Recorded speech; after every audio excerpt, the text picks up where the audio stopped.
There are 196 countries in the world.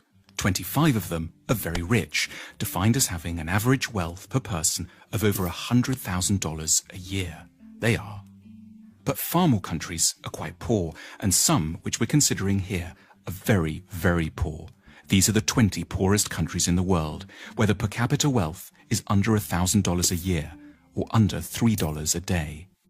Every country is now more or less on a path to growth, but the poor ones are growing very, very slowly. If Zimbabwe continues at its current growth rate, it will qualify as a rich country in 2,722 years.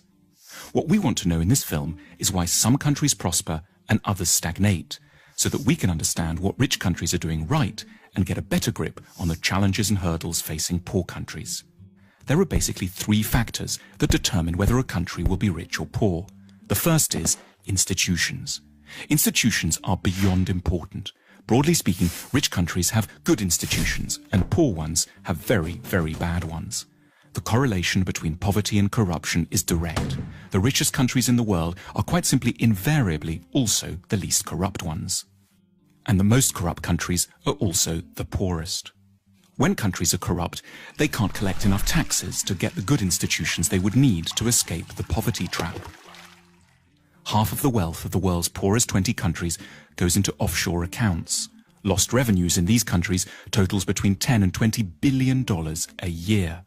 Meanwhile, without an adequate tax base, poor countries can't invest in police, education, health and transport. Now, a more generous way to look at corruption is that it's really a case of clan-based thinking. Say you're hiring someone. In the rich countries, you're meant to do so simply on merit, interviewing lots of candidates, then picking the best one, irrespective of any personal connection. But in poor countries, under the sway of clan-based thinking, that approach would itself be seen as corrupt. It's your duty to disregard the so-called best candidate from an anonymous bunch in order to pick someone from your own team, your uncle, your brother, your second cousin, the guys from the same tribe.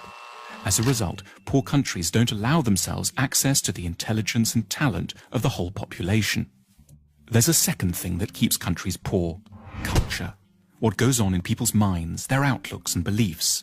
A striking statistic pops up here in relation to religion. If there's one generalization you can make about religion and wealth, it's that the less people believe, the richer they stand a chance of being.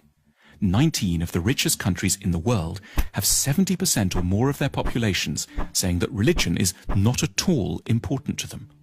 The exception here is, unsurprisingly, the United States, which manages to combine great religiosity with huge wealth. More on that in a second. And conversely, the poorest nations in the world are also extremely believing ones. Here's how many people think religion and the supernatural is deeply important in the following countries. In the world's poorest country, simply everyone is a believer. Why is belief quite so bad for wealth creation? Because in general, religiosity is connected up with the idea that the here and now can't be improved, so you should focus on the spiritual and look forward to a next world instead. It makes quite a bit of sense when you live here. In the rich world, on the other hand, people are generally great believers in their capacity to alter their destiny through effort and talent. Incidentally, to explain the anomaly of the United States, religion seems not to slow down economic growth here because it's a particular sort of religion, an overwhelmingly Protestant and exceptionally materialistic kind.